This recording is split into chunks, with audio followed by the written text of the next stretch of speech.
Hi, good evening. Welcome. Thank you for joining us. I know we have a large group with us this evening, so we appreciate you guys giving your evening to us. We are going to be walking you through all the latest and greatest steps related to testing and what's going on right now with COVID-19. So we're recording this on Monday, April 13th.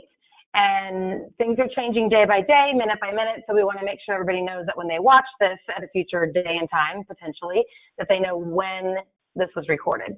So I'm Sherry. I'm LEAP's ACT/SAT Director, and Lisa Marker-Robbins, owner and founder of LEAP, is on with us as well. And the two of us are going to be walking you through the presentation tonight. I'm going to be talking to you mainly about things that relate to ACT and SAT and testing, and Lisa's going to kind of do more of the college piece and how we can apply all this to the college end of things. So, without further ado. Okay, I'm going to jump right in. By the way, we are going to take your questions today. So you have a question feature that is represented by the question mark on your screen. So send your questions in. If you send something in and we're ignoring you, it's one of two things. It's either we know we've got an upcoming slide that's already going to address that, or if we are feeling tight on time and we want to get our content in, we might hold some till the end. Sherry and I always stay around late, so we'll stay around longer if you need us to. But we also understand that people are busy, although not so busy right now, and you might have reasons why you have to hop off. We are recording this, as Sherry said, on April the 13th at 7:30 Eastern time. Things are changing day by day, hour by hour. But everybody that's on live will get a recorded link with the recording to watch it again later, and you can forward it to friends, and we've got people who registered that weren't able to join us live. So I want to first talk about probably what's in the news the most as it's related to testing and the class of 2021. So we exclusively invited class of 2021, current year juniors who are doing online school, unfortunately not in person, to this. Why? Because this is going to be a unique year in college admissions that probably, I started LEAP 21 years ago in 1999, and we've never seen anything like this before. We've never had such an upheaval in what we know to be true and changes. And we hope and pray that the class of 2022, current year sophomores, won't have to navigate any of this. So let's talk about what is in the forefront of the news. Schools that are moving to test optional for the class of 2021 only. So our class of 2020 getting ready to graduate. Sherry and I both have kiddos in that class. I have twins. Sherry's got a singleton guy, and she's also got one that is a junior, and she's got one in college. Our 2020 kiddos, they're done with the college admissions piece and the testing piece. They're not obviously going to have graduation like we thought they were going to have. 2022, we hope things are back to normal. So test optional for the class of 2021. I wrote an in-depth blog on this. I think it actually, word count wise, might be the longest blog I've ever written in 21 years, but I thought the information was important. So you can head over to the LEAP College Bound blog to read up on it a little bit more if you want to, but I want to just kind of walk everybody through the nuts and bolts. So when you hear that a university has gone test optional for the class of 2021, so Sherry and I live in Ohio. I know we have people on with us today from all over the United States and even outside the United States. So we've got a big group. This is actually, I think, our biggest webinar of 2020 because there's a lot going on. So when you hear test optional, what does this mean? So test optional is when a college says, we understand that there are a group of students out there who are not excellent test takers, who they've got great grades, they're involved, they have wonderful recommendation letters, they're going to write a good college essay, but they just struggle with testing, and they would otherwise be successful at our university. So we are going to allow any student who chooses to apply to our university without ACT and SAT scores. There's a limited number of colleges out of the 4,000 colleges, 4,000 plus colleges out there that do that. But we have a group of them that are saying for this class of 2021, we're going to extend test optional for this class only. And actually, so many, oh, somebody said they can't hear anything. Sherry, can you reply to that person and just tell them to please call in for the audio if they can't hear? Just send that to everybody. Yep. That would be great. Oh, just send a chat into everybody and say, call in if you can't hear the audio. So they're extending that privilege to the class of 2021 only. So in Ohio University said that they are going to do that. University of Toledo is extending that. So if you know, those are schools that are going to extend that have never been test optional before, and they aren't necessarily intending to be test optional in the future. Tulane University in New Orleans, they've said they are going to go test optional, and they were getting so many students from the class of 2022 emailing them and contacting them and using their precious time during a really rough, busy season for them, asking if the 2022 will be that Tulane put on their website. This is for the class of 2021 only.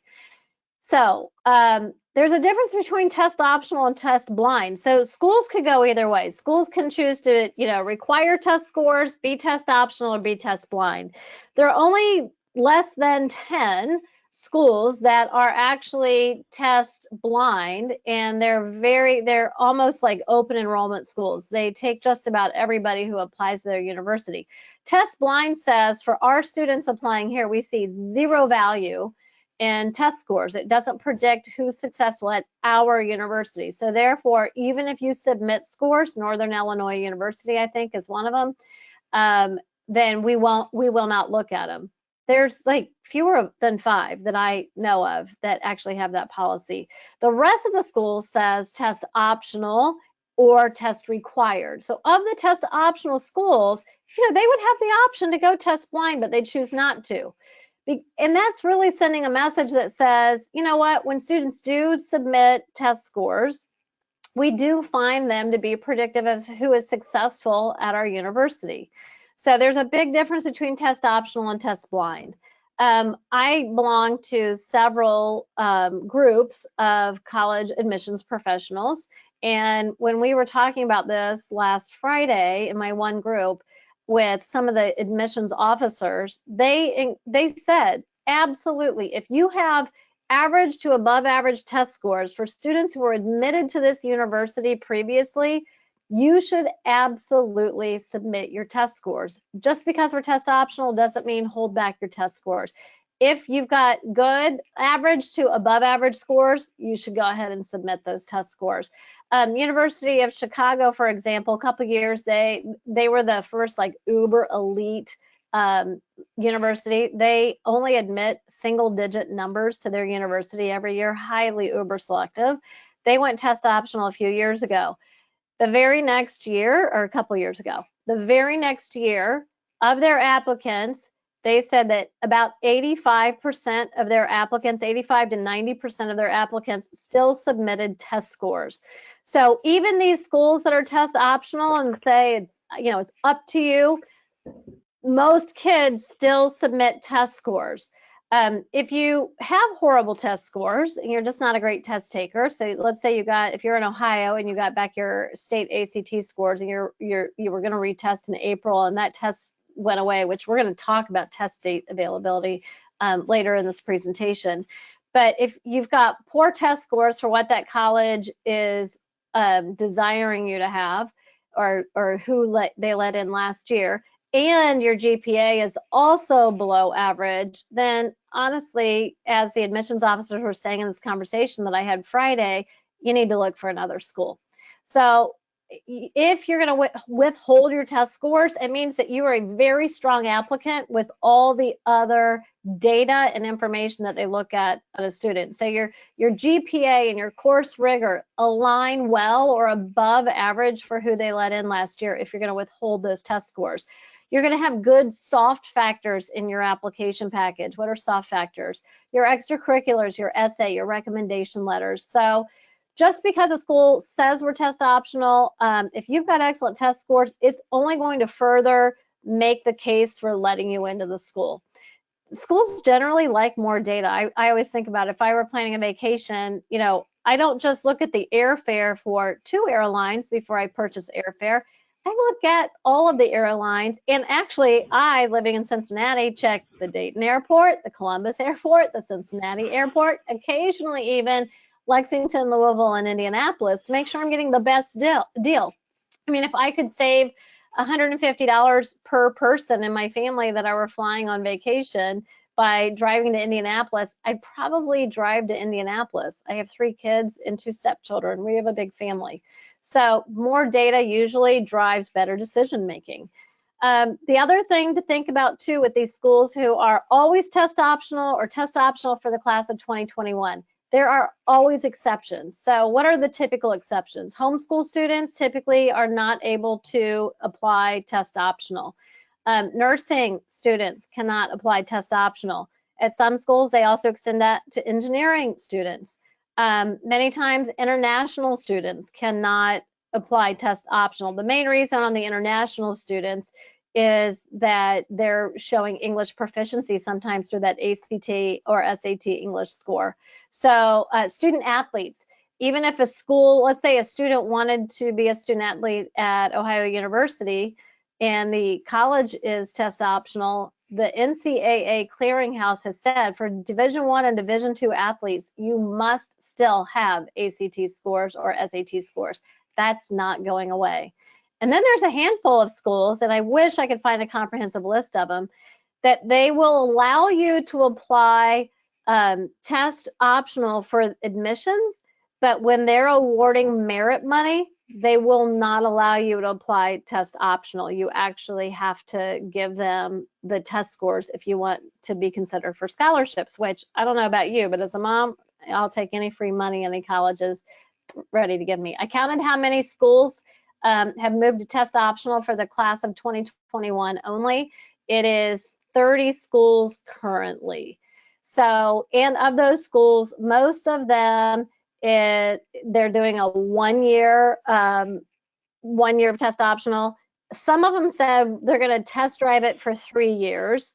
And of course, every year there's some colleges that choose to go permanently test optional, like the Oregon State Universities did announce that in March, but they were going to do that anyway.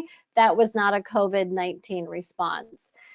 So we do have a question here. In your opinion, do you believe that this class of 2021 juniors will have lower ACT requirements than usual because of COVID-19, meaning a college that usually only accepts students with a certain score may allow more than usual with slightly lower score if other applicant factors are strong, not just for merit money, just admission?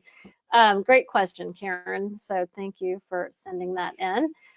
I think that admissions overall is going to look really different for the class of 2021 and even for the class of 22 and maybe beyond for multiple reasons. So I do think that we could see lower test scores. However, if somebody applies test optional for a university, so this is what happened with the University of Chicago. College rankings like US News and World Reports, not a fan of them at all. They reward things like higher ACT scores by your admitted students. They reward being more selective. So those schools that only allow in a single digit number of their percentage of their applicants, they get rewarded with a higher rank. So what happens is when these schools go test optional, you actually see their ACT score go up. And that's because the kids who withheld scores yet were admitted had lower scores. I think what we're going to see into play here is I'm right now attending anywhere from 2 to 5 either webinars or meetings of people who are college admissions professionals or listening to the colleges present themselves or on the test prep landscape every single week. One of the things that we're concerned about is the government is not issuing F1 student visas. And whether you realize it or not, they let these international students in because they pay not only full price, but they pay a higher full price than us as Americans do to attend American universities. And that floats the budget of these schools and allows them to give more money. So Does that mean that college is going to get more expensive? Maybe. Are we going to see some colleges closing or colleges merging? Maybe. Are we going to see, though, that fewer people go to college, so maybe they are going to be more generous academically in who they let in? Maybe. That goes back to Karen's question. I think we are going to, if we hit 32% unemployment, which is what's predicted, which is more than the Great Depression, think about that. Gosh, there's going to be fewer people going to school. So we're going to see the landscape change. There's a lot that's still in play here. I think it was Boston College, not University of Boston, I think it's Boston College, said today that they are considering a January 2021 start for the next school year and not even doing anything in the fall. I've been on other calls where some colleges say that they're going to maybe push the start of the fall semester to October and see if they can get it in. What I fear is going to happen is we're going to have a bunch of class of 2020 kids not go. This goes back to Karen's question as well. So what happens if we have a bunch of 2020 kids not go, or some families are saying, I'm not going to pay for college if it's online and my kid's not on campus attending class? Then all of a sudden, the incoming college class of 2025, so this year, your juniors that are on here, and the high school class of 21 and 20 almost become a single unit. And now is there going to be more competition for those spots?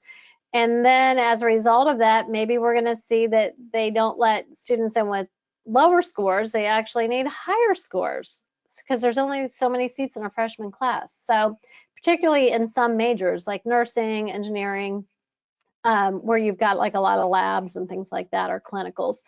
So we don't know. And what I want to say to everybody who's taking the time to listen to this is we are keeping ourselves educated and listening to the colleges, to ACT and SAT, to just learn as much as we can. And we will keep having webinars like this. So somebody just said, Mary's asking, is there some way to find a list of which colleges may move to test optional at a later date as COVID-19 wears on? So Mary and everybody else, I referenced on here that, my blog, go over to the Leap College Bound blog, which, by the way, when you're there, if you put your email address in on the top right sidebar, you will in the future be emailed to your inbox every time we post something new.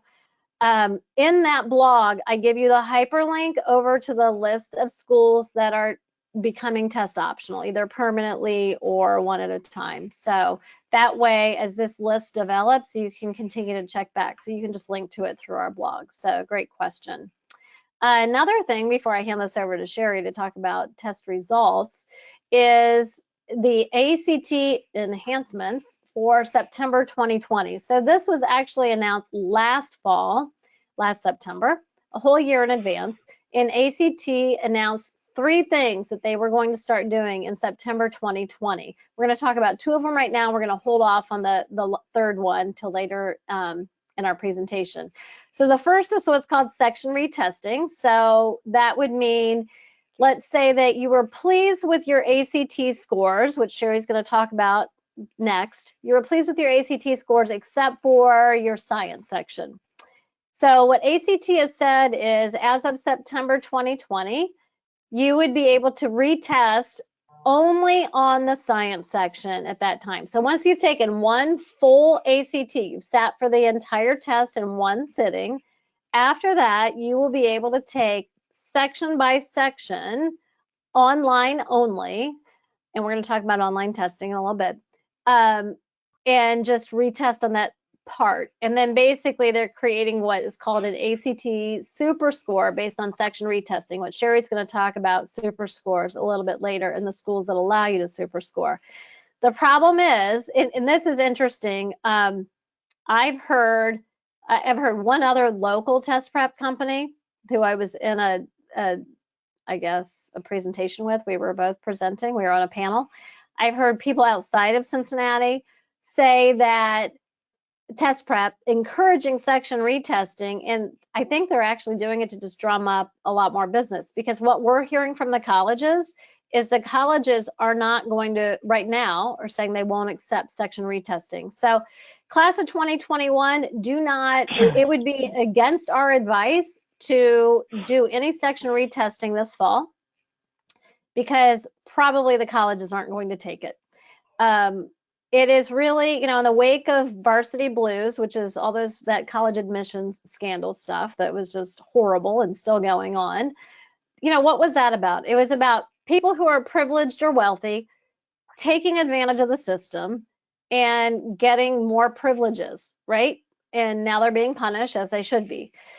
So section retesting is something that only the privileged, or at least the middle to upper middle class, can afford to do. And so the colleges kind of look at like that as it's giving an unfair advantage to the wealthy. So I personally would be surprised in the wake, particularly of Varsity Blues, if we see a lot of schools accepting section retesting. So our advice since last September remains the same. Should you do section retesting? Absolutely not. So we don't really view section retesting in the ACT Super Score report as an enhancement. That's why you always see us say enhancement, thumbs down. Let's see. Okay, we've got a question that just came in on future test dates, which we're going to hold off and answer that in a little bit. So thanks, Noelle. We will get back to that. So now I want to hand it over to Sherry. If you're in Ohio or one of the states where you have statewide ACT and or SAT testing, you likely already had one test, and so you've received hopefully those scores by now. If you've not, if you were a March 10th tester, which I know not all of them are out yet, you will be getting them soon, and you can come back and learn about how to read the score report, of course, at that time. So Sherry, I want to go ahead and hand it over to you right now. Thanks, Lisa. So for those kids that took the state ACT at their school, as Lisa mentioned, those reports you get a physical paper copy mailed to your home. So keep in mind that many kids are going to take the test more than once. This will be the only time that you get a physical paper copy mailed to your home. The rest of the times that you may choose to take the ACT, you're going to be logging into your ACT account to see those scores. And in some cases, for the state test, I've had a couple parents say, gosh, we just kind of logged into our ACT account and the score was actually there before the paper copy showed up. Most people are telling me that the paper copy is showing up first. I have a junior, and that was the case in my junior's situation. The paper copy showed up in the mailbox first. So you probably got a report, the paper copy in the mail. If not, you can log into your ACT account if they're taking the test at a future time, and you can actually print the report out if you want, or you can just view it online. So when we're talking about the results, the highest score that you can get on an ACT is out of 36 composite points, and the composite score is comprised of taking the 4 individual subject sections, which are English, math, reading, and science, and each of those sections get a score out of 36, and then we average that to get your composite score.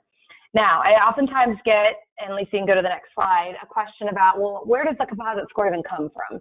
The composite score comes from the raw score, which is the number of correct questions, and that gets converted into a scaled score. Each individual test has a conversion chart that is associated with that specific test that ACT has developed.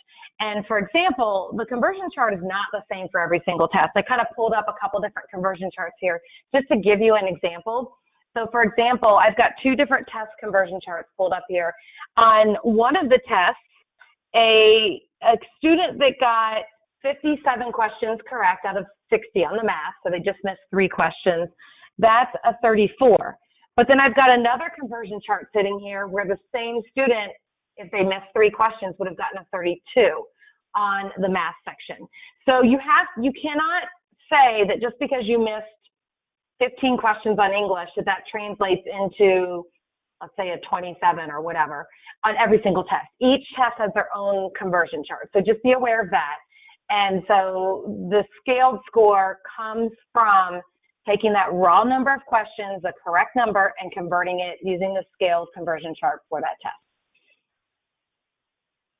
So if you guys pull out your paper copies, What you see on the screen here is the inside of the report. It's kind of a folded report that comes, and on the outside has your student's name. If you open it up, you're going to see this on the inside. And I'm going to kind of go through the individual sections.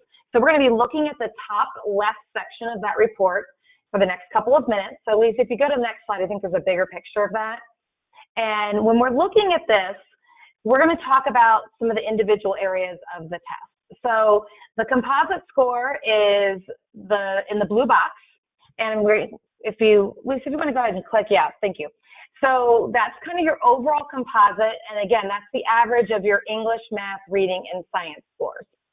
And so if we look at, a lot of times kids or parents will talk about the STEM score. The STEM score is really the average of your math and science score. That's all that is. If you take the math score and the science scaled scores and average them, add them up, divide by 2, and round appropriately, that's what that STEM score is. It doesn't affect your overall composite in any way. Sometimes colleges might look at it if your child is applying to sort of a math science heavy profession or major, but not all schools are going to look at that. And then the ELA is that score you're only going to have if you've taken the writing portion of the test. So if you did not take the writing portion, you're just going to have a blank number there. And for example, this report that I pulled actually was not from a state test, because those students that took the state test at their school did not have the opportunity to take the writing portion of the test. You only took the multiple choice section. So that section of your score report for the state test is going to be blank. But if your child does choose to take, yeah. Well, I was just going to say, this is a great time. The question came in, should they take it, because they couldn't take, at least our Ohio students and any other student that did a state test. I know we have some Tennessee families that have been working with us for test prep recently. They take a test as well. So if none of those kids are taking the writing test, the question comes in, are you encouraging students to take the writing test in the future? Great question, and that's what question we typically get. So the shorter answer is potentially you would take the writing one time. There are fewer than 19 schools in the country currently that require the writing portion of the ACT or SAT when submitting your application. So most of those schools are going to be in California, and the rest of them are going to be some of your more highly selective schools. There are very, very few colleges out there. So if your child has absolutely zero idea of where they want to apply and they want to leave all of their options open, I would recommend that when they take the test on their own, that they go ahead and take the writing score or the writing portion of the test one time. We have a webinar we can share with you that will kind of guide students through some tips going into that test. But for the majority of kiddos, you're not going to need that score. So if you have no idea, it might be a good idea, or if you're really honed in on applying to schools maybe in California or highly selective, then yes, go ahead and do that one time.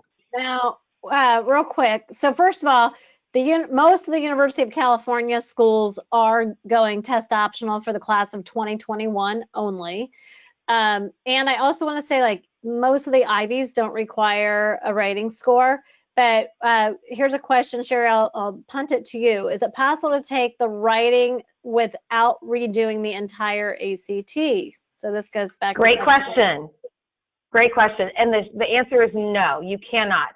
You must take the writing. The writing is the last section of the test. So you have to go through the entire multiple choice portion, and then the writing would be at the very end. And no, they do not allow you to just sign up to take the writing portion. Now, I don't know if, Lisa, with the section retesting, I would assume that maybe that's going to be a potential option, but they haven't really been clear on that, to my knowledge. They haven't been clear about a lot with section retesting. So, and I think now they've got bigger issues that they have to deal with as far as future test dates and things like that. They haven't even told us how much section retesting is going to cost. So, which is funny. I thought when they announced this last September that we would know by April what the cost of section retesting would be, but we don't know. And it is online again. So another question, Sherry. So if I have somebody asked, if I have a writing score from this test administration, but my higher ACTs here, can they move that writing score over to this test score report so that only the highest composite goes? So, and does the writing score affect the composite score? So the writing score does not affect your overall composite score. It's a separate score that has no bearing on the composite. So that's the answer to that question. As far as, let's say you've got your higher composite over here, and then you took a writing test on this one, but the composite's lower, you would actually have to submit, at least the way it stands now, you would have to submit both score reports. Now, potentially with this super score report that ACT has spoken of, they may reconfigure it, but again, as to Lisa's point, colleges are saying, at least the early reports, is they're not going to accept that. So a college will, if you submit higher composite score, another lower composite with the writing, they will look at this writing and they will look at this composite. So they will effectively take a writing from a lower composite while still considering a higher composite on a different test attempt, but it would be up to the student to submit both reports to the college. Yeah, both have to go. So they'll see both full reports. Yeah, so they'll see both reports. Yep. So there's the writing. We kind of talked about that already. And real quick before we go to the next slide, at the bottom of that last slide, Lisa, if you can go back for one quick second, I have college readiness benchmarks down there. Those are numbers that ACT, after deep analysis of studying students that took the ACT and went on to college, they did a correlation of, okay, here's our kiddos that took the ACT, and then they went on to do college level coursework.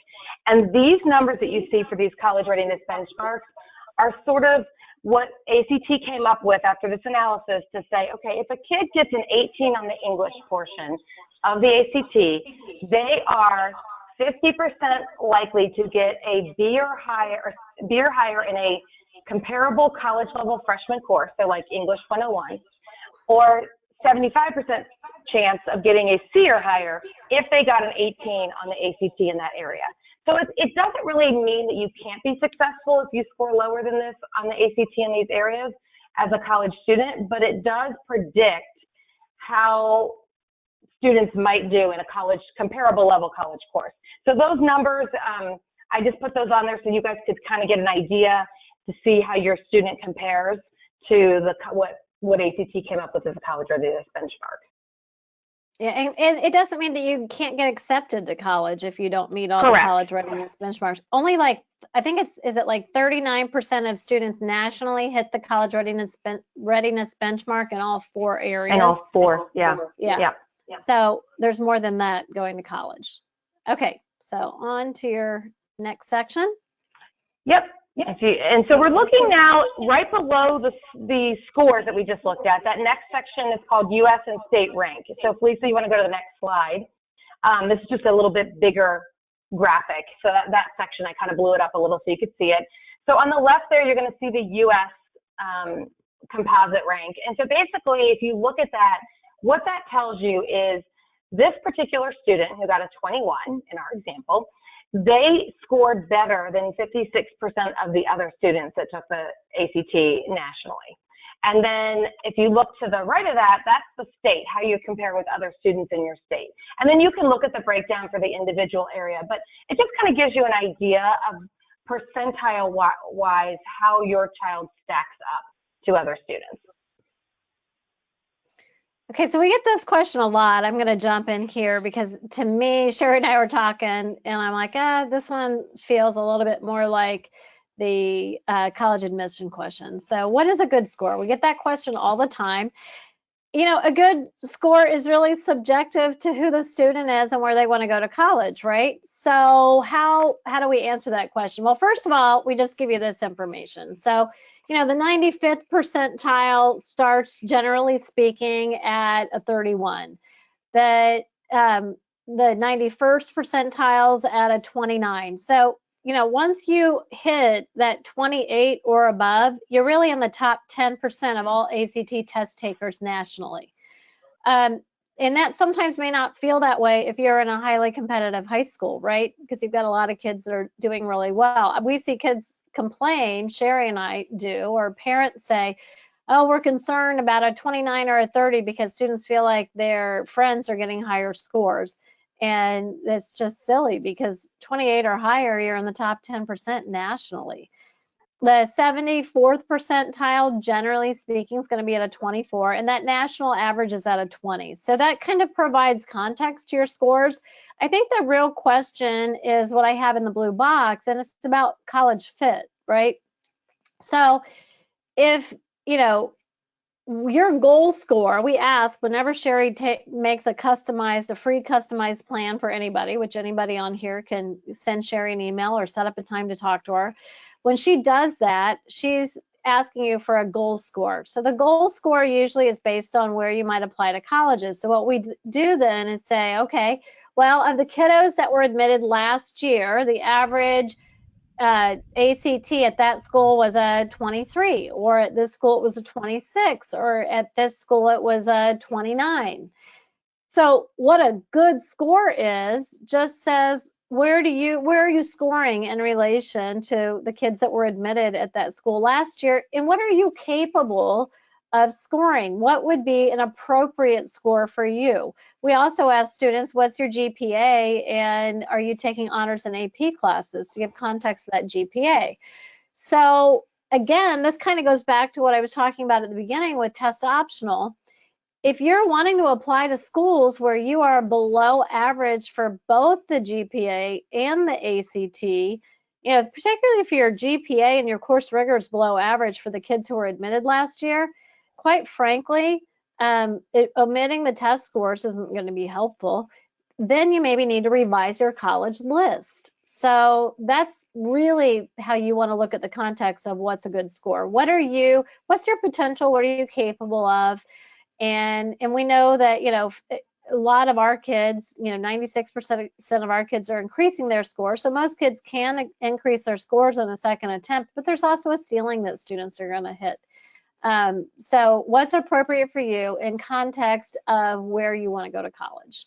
So Sherry, I'm going to throw it back over to you to do the next section, which is on percentiles. Yeah, so if you go back to your score report, we're going to be looking at that bottom left-hand, on the left-hand side of your report, the bottom section. So we're going to blow that up a little bit so you can see it. And this gives you goes through each section of the test and kind of breaks down what the content was.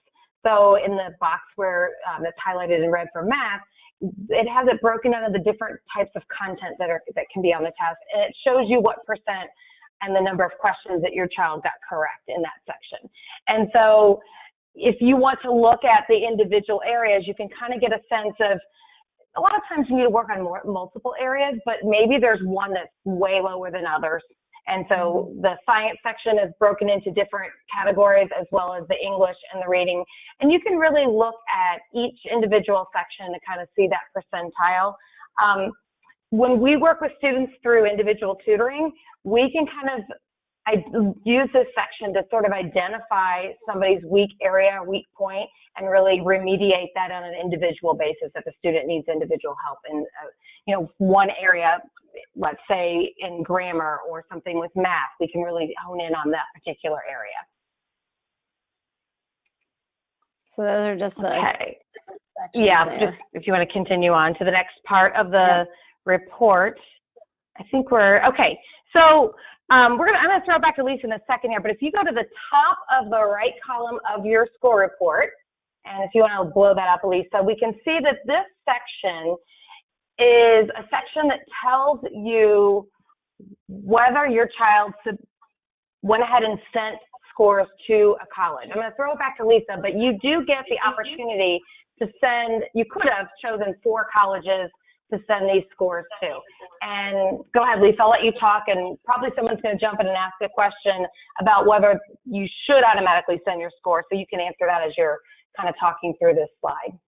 Yeah, sure. So parents, on the state testing, your kids at school filled out a form that they got to choose if they wanted to send their scores or not. So you might be surprised to see what schools are listed, or maybe they didn't list any or not. Every time you test, whether it was a state test, a district test, or a Saturday test, you can send your scores up to 4 colleges. That can be hard because most juniors, when they're taking their state test in February or March, they don't know for sure where they're going to be applying. So, they might just put something down, or they might put nothing down. You can always pay to send your scores later for $13 per school per score report. And Sherry, be sure you touch on the cost of that when you talk about super scoring in just a little bit. But there are some colleges, this was a huge trend that started about 2 years ago, colleges that said we're going to allow self-reporting of ACT scores for our applicants to save you money, which, gosh, first of all, college applications are anywhere from like $50 to $75 a school. That adds up. I don't know anybody who usually only applies to one school. If you are sending your score reports on top of that for another, it's $13. So let's say it's $70. Now you're up to $83 to apply to that school. If you're super scoring and you have two score reports that you're sending, now you've got another $13. So now we're up to $96, almost $100 to apply to a college. It's the way that they generate revenue. So this move to what we call self-reporting of ACT scores basically is saying, and I got for you guys a screenshot out of the Common App that your kiddos will be using for the Common App is for over 900 schools nationally. One application goes out to, you choose the schools within there that you want, but it saves time doing one application. So they actually ask the question there, what test have you taken? And do you wish to report your scores in the Common App for any of these schools? So in this screenshot, I selected ACT and SAT, and then you would go down to the ACT section, and basically you're doing a super score here. So you'll go in, you'll put your highest composite, your highest English, your highest math, reading, science, and they'll have your scores there. So for the schools that accept self-reported scores, you need to check by school. I've not found a really reliable, regularly updated, comprehensive list of schools that are accepting self-reporting of scores. So I would just say, come August, when college applications open, you should check with each school to see if you can save a little bit of money by not sending your scores to a school. But basically, they're saying, we will trust that you're being honest in your application, and we're going to use those scores that you submitted for your admission decision. However, if you would later choose to enroll at our school in the fall of or in the spring of your senior year after admitted, at that time you will have to pay the $13 to submit official scores, and they better match up. They better be the same scores that you told us they were going to be, or you're not going to attend here. So it's on your honor. You got to be honest, because if you decide to enroll later, you're going to have to send the official score report anyway. But it can be a great way to save money. So we keep hitting on some super scoring and things like that. So I'm going to bounce that back to Sherry on how often should we test before we talk about when in the world are the tests going to be available again. And we do have... and Lisa, you did have a good question about is it looked poorly upon by college admissions officers if you submit multiple test scores to the college. So do you want to talk about, I can talk about it if you want, but do you want to touch that since that kind of goes more with admissions? Rephrase that. It said, is there a preference in submitting tests to colleges? Is it looked at poorly to submit multiple test scores?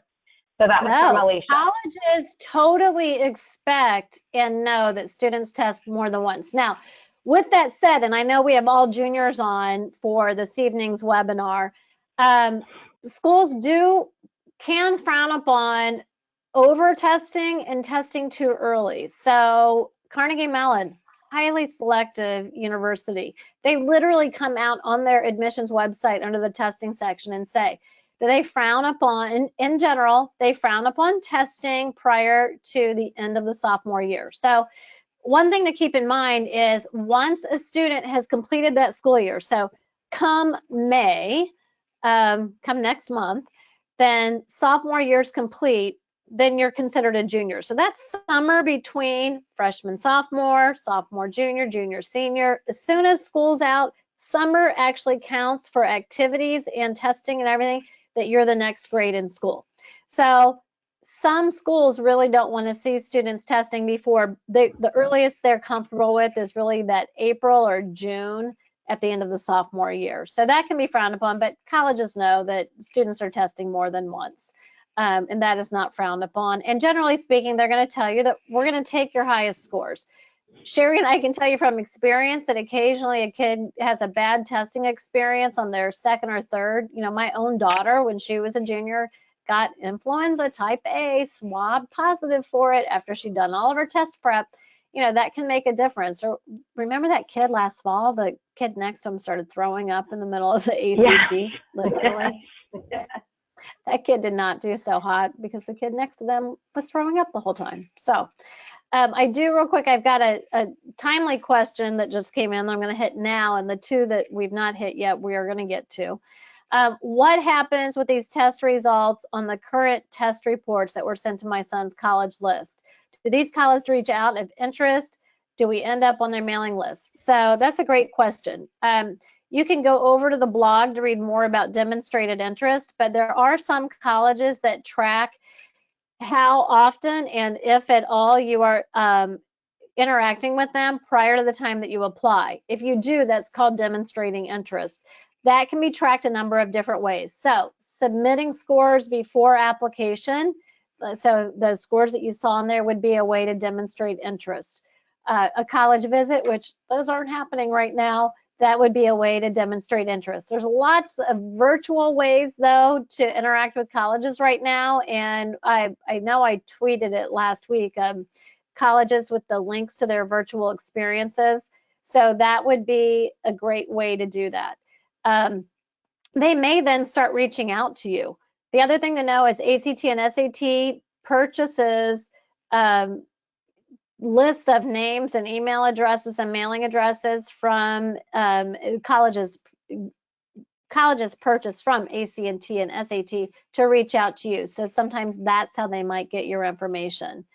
Another question, if the school requests every test taken, do you have to pay for every test submitted? That's a great question. So while most schools allow you to choose which scores you want to have sent to them, and you can choose only one, you test 4 times and you only want to send one, that's okay at 98% of the schools. But there are a handful of schools that require you to submit every ACT and SAT in high school. And yes, you would have to pay for every single score report at $13 a score report. Sherry and I will tell you that amount goes up every single time. Let's see, if you sign up to send your scores, does it send only that test date or previous test dates as well? That's a great question. They only send that particular test date. So it wouldn't send future test dates, and it doesn't send past test dates, only the test date for which you are sending the scores. Okay, Sherry, I'm going to toss it back to you on should I test more than once? Great, thank you. So the short answer is yes, all students should test at least twice. Some may test 3 times and maybe 4, but I'd say 2 to 3 is kind of the sweet spot. And occasionally, if you get a kid that is sick on test day or a kid that's sitting next to someone that's throwing up, like we just discussed, you might need to make a next attempt or another attempt. We even had a student in the fall who was in a room where the test proctor had a squeaky shoe. And the test proctor was walking around, and the shoe was really squeaky and really distracted this particular student. So the short answer is yes, you do want to test more than once. Most kids are going to improve on a second attempt. Nationally, 57% of kids do improve their score in a second attempt. ACT and SAT don't track 3rd and 4th attempts. They track first to second attempts. And there's a little chart, you can Google that you can find kind of the average it's sort of underneath that little yes graphic there.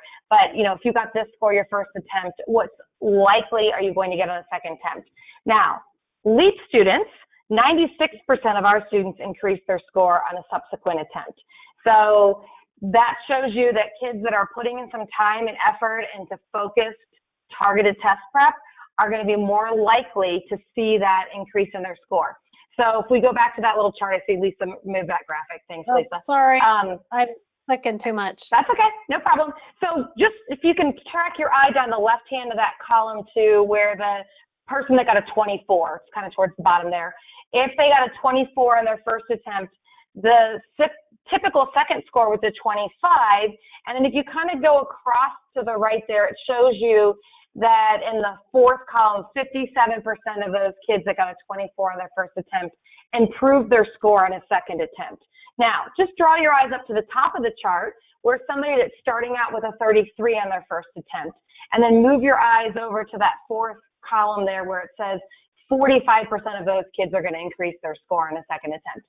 The higher your starting score, traditionally, it's statistically a little bit more difficult to see a jump or a big jump, if any jump, in your score on a subsequent attempt. But the bottom line is taking the test more than once is going to likely yield to an improved score.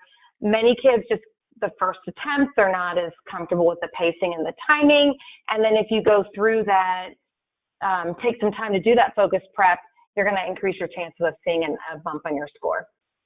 Somebody just asked a little bit ago, Trisha wanted to know what our average increase is. So if 96% of our students increase, it's actually average composite score increase is a 4.5 points. I saw somebody today, Sherry, you sent in state test results, so that they did the class and then I think they did tutoring and they went up 10 points on their composites. Yeah. So, yeah. So our average improvement is 4.5 composite points, which sometimes that's as much as 30-some percentile points. It just depends on how low or high that starting point is when you go up 4.5 points. I know at Miami University, that average increase is worth an additional $3,000 in merit money for anybody that has a starting score at 24 or higher. So sorry to interrupt. No, go ahead. Go ahead. You can go to the next slide. And I know somebody just asked a question about SAT. We're going to touch on that, I think, in a future slide. So we'll get to that question in just a couple minutes here. So we have been talking a lot about super scoring. And so a super score, there's the super score report that Lisa spoke of. It's an enhancement that ACT is going to be offering. That's a little different than a typical super score. So a super score would be if a student has taken multiple SATs or multiple ACTs, and sometimes your scores fluctuate. Maybe one time you take the ACT and you got a super high math score, and then the next time you improved in English and reading, but your math dropped down a little bit. So you don't have your best score in each area on one complete in one test sitting. So let's do an example of that so you guys can see how that would work. This is an example of a real LEAP student. First attempt, and then they took the class, and then their second attempt. And what you're going to see here is on their first attempt, their best score was in the English section. And so that 26 would go towards the super score. But then when we look at their math, reading, and science scores, as you'll see, they improved on their second attempt. So if you just want to look at the composite before we go any further, on the first attempt, the student got a 24 composite score. But on their second attempt, they improved in 3 areas, so their composite score jumped up to a 27. Now, this student in particular, if you took their best scores from the English from the first attempt and combined it with the math, reading, and science, you're going to see that their average goes to a 27.5. And what I love about ACT is they are mathematically correct in their rounding, and they round that up to a 28. So in the eyes of a college that accepts a super score, this student would have a 28.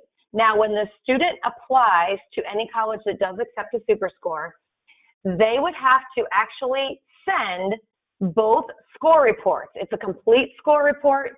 They would have to send score report number 1 with the 24, score report number 2 with the 27, and then the college reconfigures and creates the super score. That is different than the super score report. But if that extra point gets you into the school or gets you more merit money, Yes. for sure worth the extra Yes. $13. So And let me tie this back to that self-reporting too, because when you self-report in the Common App, you would put in these numbers, the super score numbers. So essentially anybody who allows you to self-report using the Common App is also allowing you to super score. So what were you going to say? I interrupted you, Sherry. Oh, no, it's fine. I was just going to say that there are, I think we have, and I hope we have it on the end of here, the texting option where they can text us to get the list of super score schools. Okay, so coming up, guys, pay attention. We're going to have the option for you to text us a keyword, and we will send you a list of colleges that super score. No, you know what? No, we don't have that one. We have the alerts. So if you email Sherry, she will email you the super score. I'll get you the super score report. Yeah.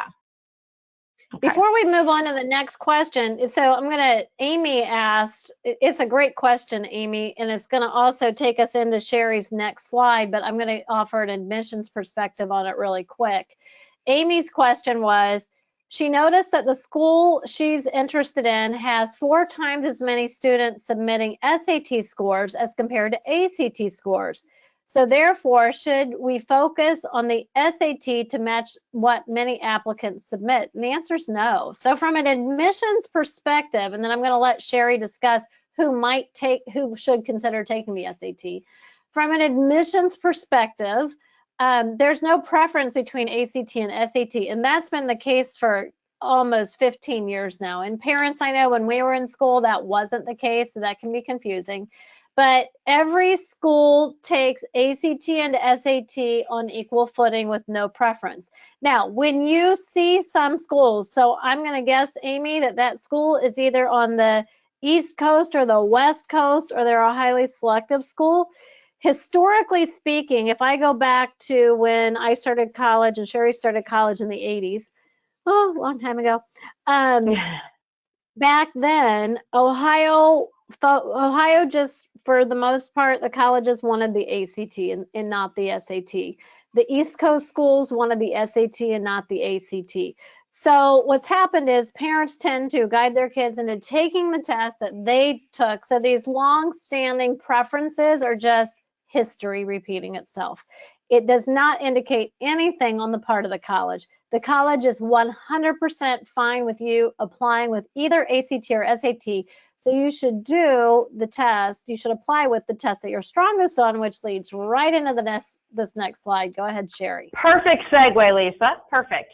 So one of the things I'm going to start with is if you go to our website, you will find on the home page, and then I think we have it on several other pages, Lisa's kind of got her cursor showing you our ACT SAT score converter.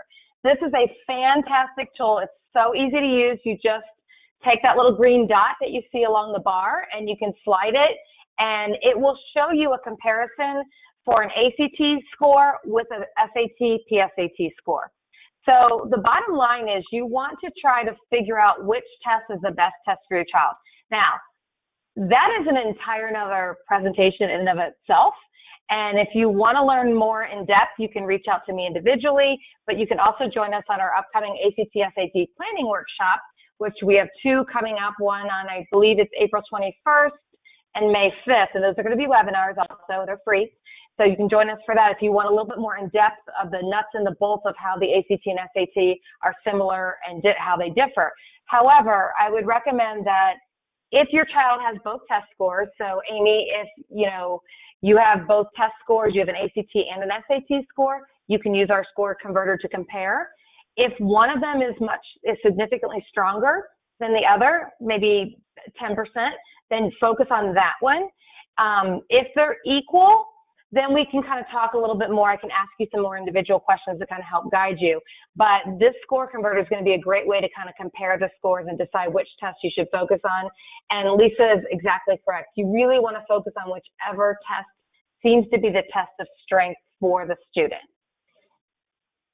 Look historically, I was going to interrupt you. If you look historically at data, it literally like 25% of the kids do better on the ACT, 25% of the kids do better on the SAT, and for the middle 50%, they will do better on either. In Ohio, the vast majority of Ohio schools for state testing give the ACT instead of the SAT, so that's why we tend to do more ACT testing in Ohio.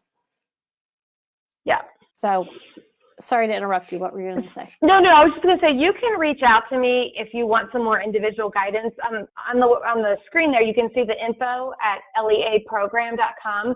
That's going to be the easiest way to reach out to me. Just send in a quick email that you want to touch base with me, and I'll follow up with you and get all the appropriate information, and we can talk about your specific child situation. But we really take a data-driven approach, as Lisa kind of touched on this at the beginning, when we look at each student as an individual as to which test, how to prep that student. And this, I think are we leading into, what's the next slide, Lisa? The future of testing, the test dates. Yikes. Okay, so I'm going to come back to talking about, I know we had a couple people asking questions about test prep and class versus tutoring, and I think that's the next slide after this. So actually, Stephanie has sent in 2 questions related to test prep that we're going to get to in just about 2 slides, Stephanie. So okay, hang in there. Great. So Lisa, you go ahead with future of testing, and then we'll get back to test prep in a minute.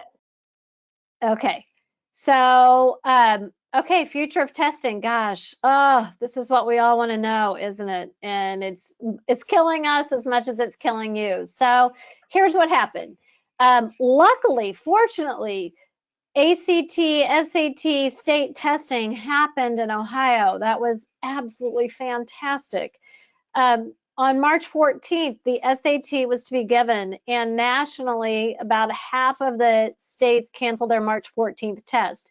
If you remember, that was only 2 days prior to all the colleges announcing that they were going to be taking an extended spring break, which ended up being the end of the school year. But March 14th, most of the SATs didn't happen. Right after that, ACT canceled the April 4th date, and that same day, the May 2nd SAT got canceled. So interestingly, each of them handled that differently. On the SAT, they just refund your money, and they're like, if you want to test at a future date, it's up to you to go ahead and register. ACT, Sherry, your son was registered for the April 4th ACT, and Sherry shared with me the email that she got, and it said go in and register. If you wanted a refund, you were going to have to request a refund. They would give it, but they were going to apply that to your next test. But you still had action to take, right, Sherry? It wasn't just like we're taking care of it all for you. No, you actually had to re-register and pay for the future test, and then they gave you a credit, which doesn't seem very efficient, but that's the way it works. Yeah. What they did do, which generously they waived the change fee, because normally when you do change a test date, you are charged typically a change fee. In this circumstance, it wasn't, me making the change or anybody. They canceled it, so they waived that. Yep. And so the SAT, I say they get the win on how they handle the refunds better than ACT for sure. Yeah. Because ACT created more work for themselves. So upcoming, there are June ACT and SAT dates. It's 50-50 on whether they're going to happen. Here's what I do know. ACT has put some information out there to colleges and testing professionals to indicate to us that there may be regional ACT testing. So if Ohio is over the curve and we're starting to gather again, which who knows, that Ohio could be a state where the June ACT happens, but perhaps in Michigan it doesn't happen. SAT is due to make an announcement this Friday. They were supposed to make it last Friday, and they put it off. So they are actually doing it this Friday, we hope. I think that's the 17th. So we will absolutely post something on our social media as soon as, that's the quickest way to get our instantaneous information, is follow us on Twitter, Instagram, and Facebook and LinkedIn. So June test dates, we don't know yet. There is a July 18th ACT that is scheduled, and we all, in my professional opinion, we're all very hopeful that that might be able to take place. The next SAT after June is at the end of August. I think it's the 24th. Sherry, do you know off the top of your head? Is that the right date? The Saturday is actually August 29th. The 29th. Okay. Gotcha. So that is, that's what August and July looks like. Now, both have said, SAT already said that they're working on additional test dates with the cancellation of half of March and all of the May tests. So they are looking at opening additional test dates. They're getting feedback from test sites. They've said that those additional test dates may end up taking place somewhere other than a high school. ACT has basically said they're going to wait to see, they are going to wait and see what happens in June before they add test dates. Noelle just asked, was that the ACT or the SAT on August 29th? That is the SAT on August 29th. One concern that Sherry and I have is what I'm calling it scarcity of test dates. So I went through and just for the greater Cincinnati area where we live, if you have a child that lives here, for the June test, there were 26. I did not cross the Ohio River into Kentucky, but I went over to the Indiana border, down to the Kentucky border, up to Hamilton and Middletown, and as far east as Batavia. There were 26 test sites for the June ACT. For the July 18th ACT, there are 6. So if we've got all the April kids that need to retest that missed testing, Sherry's being one of them, and we've got, if the June test would get rescheduled, now we've got a lot of people that want that July test, and there are not a ton of seats. They're actively working to open up more testing sites, like we said. I've reached out to a couple high schools and said, please consider it. If you're not offering that, we need this for these kiddos that want to retest or test for. We've got sophomores that'll be wanting to test for the first time this summer. So that we're looking at. So if you think that you want to test on a future date, we highly suggest you go ahead and get scheduled for that so that you're not closed out. So that is really important.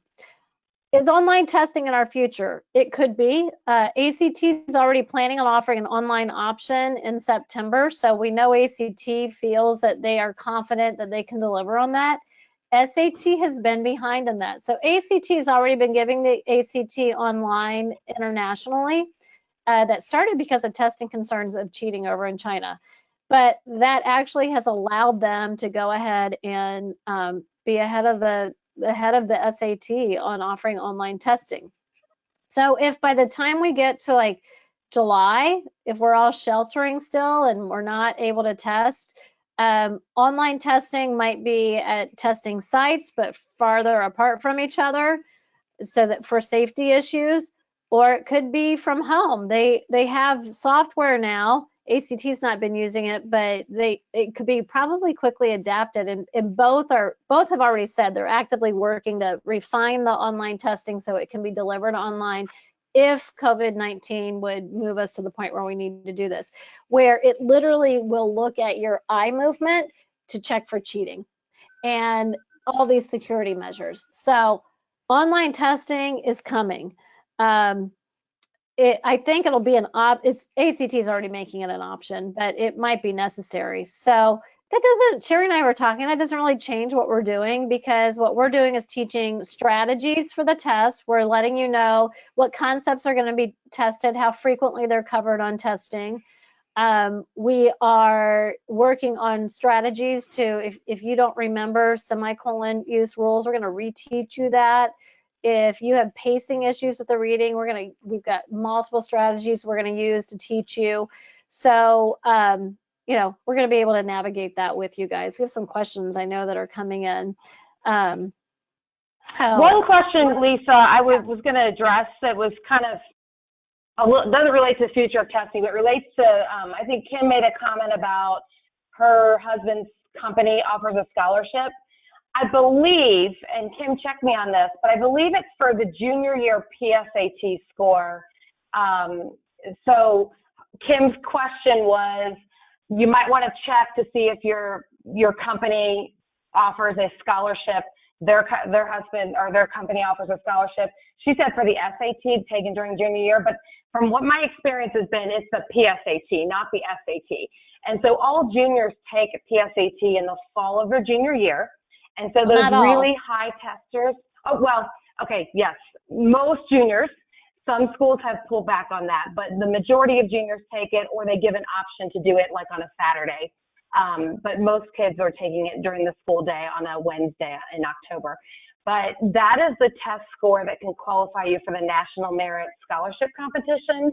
And there are some companies out there that do offer scholarships for students that score high on that particular test. Yeah, so Kim, that is probably PSAT related, because the SAT is not normed to junior. Yep, she said, you're right, it was PSAT. Okay. And she said, had we known, we would have taken it. So Kim's advice, and thank you, Kim, for bringing this up, is check ahead of time. You know, especially a lot of you on here are going to probably have younger kids. Maybe this is your oldest that you're dealing with as a junior. You know, look to see what, if you would need to do the PSAT. PSAT results, when do they get them and how? Email or mailed? So they are emailed. They are available online. You test in October and your scores are available in December. So we've got blogs on that. We are getting ready to do PSAT prep for the class of 2022. Okay, we're getting more test prep questions, which we're going to actually, good job, guys. Real quick, this picture right here on the screen, that is an online tutoring station for LEAP. So this is, how we tutor kids online now. We can see each other's face, just like you can see Sherry and I now. We can show you our documents. We use Google to share stuff. So it's working really, really well. We actually started online. We hit the ground running on, what day was it? Was it the 18th? It was somewhere right around there, March 8th. Mm-hmm. So before we talk about test prep, we do have guaranteed results. We're going to answer your questions that are coming in here. One of the things that I want to mention is we know for a fact that higher scores open more doors to college and result in higher scholarship awards. So that's why we so firmly believe that in the power of test prep, and not over testing, but in test prep to put students on a different trajectory and save families money. I think with the unemployment we're seeing and what is happening to the economy with COVID-19, scholarships and saving money on college and proper college choice, college selection for your applications really are super, super key. We have a special going on right now. So there is no risk in going ahead and moving ahead with test prep with us right now. Why is that? You register for the next group class, and if that test doesn't happen and you want to move your registration to a later time, no problem. But what you'll get right now is as soon as you register for a group class, you get instant access to a pre-recorded on-demand class that we have. So your class might not start till June, but you can access the on-demand version of the class, which is great practice. It's not quite as deep as what we have in our regular class, but that's a fantastic way to get started. So instant access to our on-demand class, and we're regularly booking people right now. So I'm going to take some of the questions, Sherry, while you go. I'll hit the questions, and then I'm going to let you talk about our tutoring. Okay. If you took your test prep course in anticipation of the April ACT, will you be offering any refresher for the July date? So, Lynn, the families that were in that class, just reach out to Sherry, and she is helping you guys navigate that piece. But and part of that is we're extending. We're going back. Anybody who was in the class that was leading to what was supposed to be the April 4th date, which that April 4th ACT actually got canceled before that class even started. So I know everybody went into it knowing the test was already canceled. But we are extending that COVID-19 special of the on-demand to everybody that was in that April class, even though we didn't start offering that until after your class had started. Can you offer an average number of sessions that students complete in prep for a second test? There's really not an average, is there, Sherry?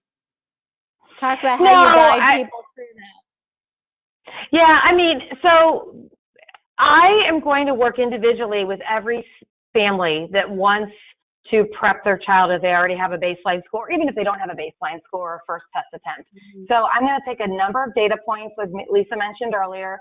We're going to be looking at GPA, course rigor, level of coursework, what was the previous score, what is the goal score, and maybe if you don't know the goal score, I'll help you develop that by talking to you about potential colleges you might be interested in. So the number of sessions that a student needs to reach their goal or to improve their score is going to be different for each kid, because some students are trying to gain 1 point, other students are trying to gain 8 points. So it really is going to be very individualized. There are a lot of students that just need strategies and pacing and test-taking tips and timing and practice, whereas other students need more in-depth content, and some students need a combination of the two. So, you know, it's difficult, but if I had to give you a range, we're talking a kid that maybe just wants to pretty much repeat or just really edge up or score a small amount on the low end for tutoring.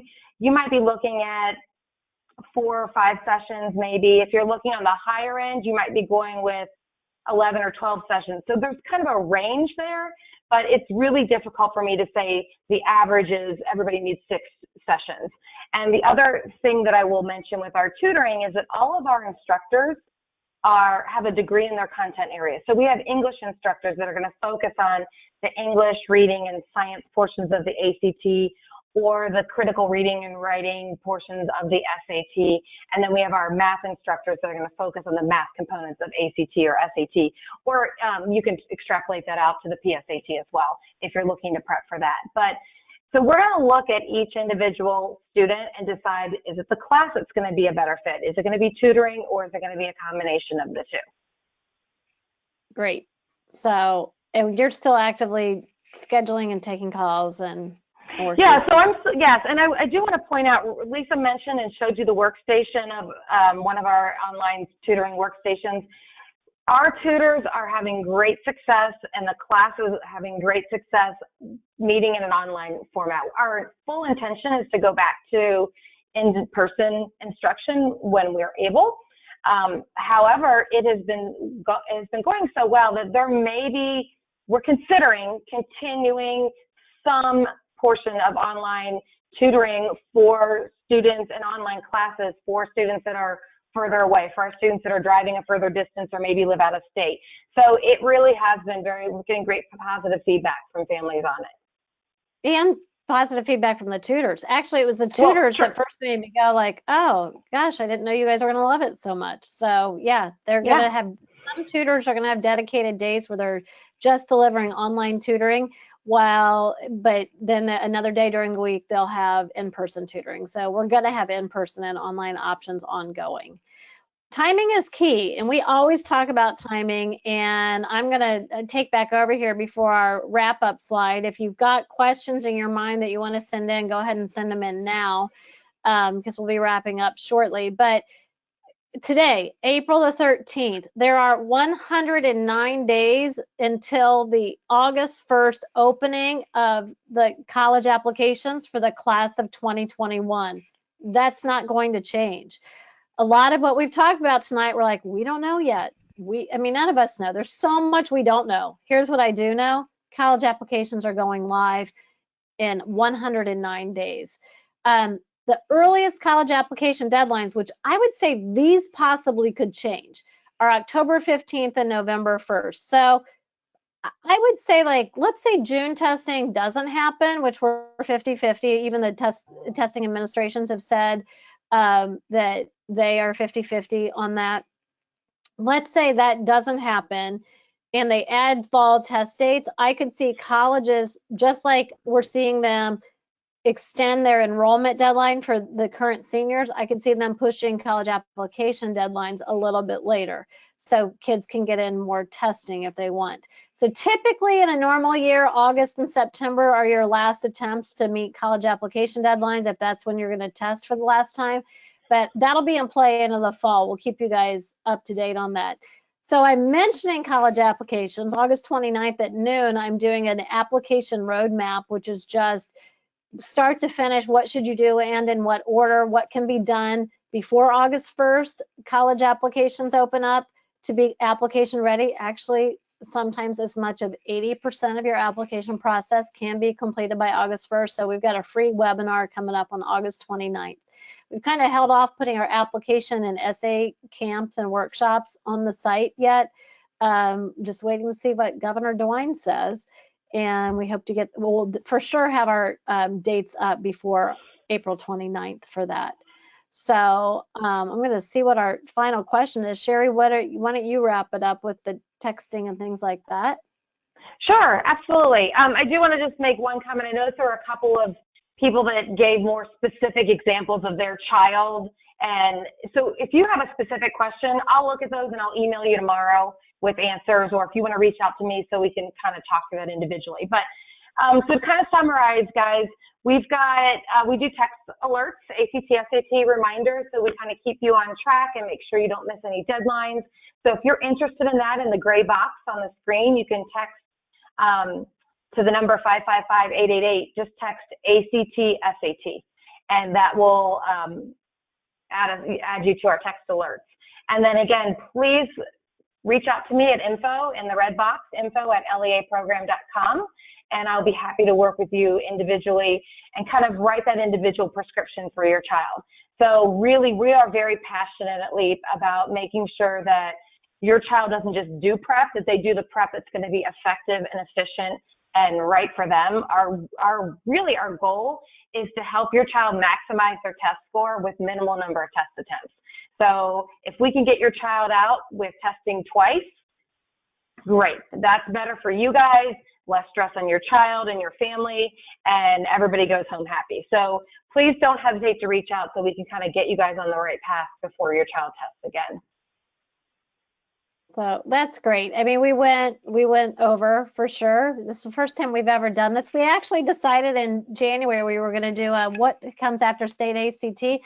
Little did we know that we'd have a lot more to talk about. So thank you, everybody. Again, this was recorded on Monday, April 13th. So this is changing day by day, minute by minute.